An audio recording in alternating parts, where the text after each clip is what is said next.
Programme میں خوش آمدید ناظرین. کچھ ٹیکنیکل شاید ایشو ہوا تھا. ہم آپ مایوسیوں کی بات کرتے یو آر چیلنجنگ کہ مایوسیاں نہیں ہیں. ہی واز سیئنگ کہ مایوسیاں جی یہ اکثر میں سنتی رہتی ہوں مایوسیاں ہیں. ابھی دیکھ لیجئے آج ہی اخبار میں نے پڑھا ہے کہ 12% کار سیلز میں اضافہ ہوا ہے.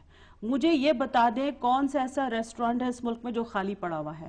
مجھے یہ بتا دیں جو ایک دکان پہلے بریزے کے نام سے ایک آؤٹ لیٹ طارق روڈ پہ ہوتا تھا, آج طارق روڈ بہادر آباد کے علاقے میں 4 آؤٹ لیٹس ہیں. What to talk of other markets. اسی طریقے سے ریسٹورنٹس کی یا چینز چل رہی ہیں اور کوئی ایک کہہ دے کہ یہ نقصان میں جا رہا ہے. پچھلے مہینے کاٹن ٹیکسٹائل سیکٹر نے ڈکلیئر کیا تھا 283% پروفٹ. آپ اس کو کیا کہیں گے؟ یہ مایوسیاں ہیں.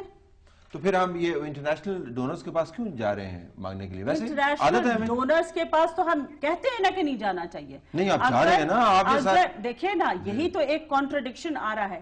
ایک طرف ہم کہتے ہیں کہ ہم باغیرت قوم ہیں, ہمیں کسی سے ایڈ نہیں لینے چاہیے, ہمیں کسی سے ڈونیشن نہیں لینا چاہیے, اور دوسری طرف ہم جب اپنے پیروں پہ کھڑے ہونے کی بات کرتے ہیں کہ چلو جی اپنے پیروں پہ کھڑے ہو, لاؤ خود سے پیسے جمع کرو. اچھا لیکن ٹینشن یہ ہے کہ حالات اتنے برے نہیں ہیں جتنا, کوئی مایوسیاں نہیں ہے. بریزے کی 4-6 دکانیں آ گئی ہیں. دیکھیں طلعت بھائی یہی تو رونا ہے, یہی تو رونا ہے. یہ جس کلاس کی بات کر رہی ہیں یہ چینون کی بات کر رہی ہیں, یہ ریسٹورانٹس کی بات کر رہی ہیں, یہ وہ کلاس ہے جو دن بدن مالدار سے مالدار ترین ہوتے جا رہے ہیں.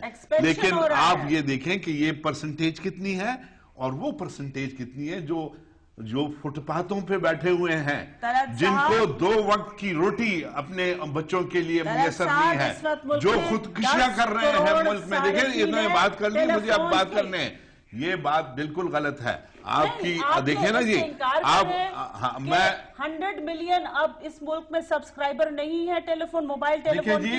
آپ کہنا چاہتے ہیں کہ نہیں ہے؟ میں تو 9 کروڑ 56 لاکھ سے مشرف صاحب چھوڑ لگے. موبائل ٹیلی فون جو ہے وہ کتنے کا ہے؟ کم سے کم بھی 2000 روپے کا ہوگا, اور اس کی مینٹیننس مہینے میں 400-500 خرچہ ہوگا. جی بتائیے. تو یہ اکانومی جو ہے تو ٹھیک کام کر رہی ہے نا, کوئی مسئلہ نہیں ہے. پھر ان کے مطابق اکانومی تو بالکل ہمیں باہر سے ہاتھ پھیلانے کی بھی ضرورت نہیں ہے. اور یہی ہم رو رہے ہیں کہ یہ اس سے جان چھوڑیں. یہ کہہ رہے ہیں پیروں پہ کھڑے ہونے کی بات کوئی انٹرونشن کشمالہ کو ہے, ہم کہہ رہے ہیں, لیکن یہ آپ کہہ رہے ہیں کہ دنیا سے مانگے اور کھائیں. اور جی کشمالہ بولیے. اسی لیے جو انہوں نے موازنہ کیا نا اکانومی کا, اسی لیے ہمیں فائنانس کمیٹی پہ مسائل آتے ہیں. I don't have to explain anymore کہ اگر انہوں نے بیرومیٹرز جو ہیں وہ بریزے اور شینون لینے ہیں ملک کی اکانومی کا, تو God help us.